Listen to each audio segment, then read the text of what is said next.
Cooper's hawks, like the hawk pictured here, along with goshawks and sharp-shinned hawks, are called accipiter hawks. They look different than red tails and red shoulders, which are called the buteos.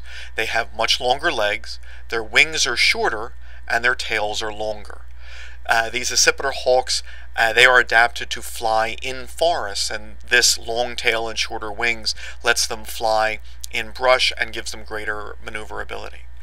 The females are larger than the males, and male Cooper's hawks, which are smaller, can be the size of female sharp-shinned hawks, which makes distinguishing between these species difficult.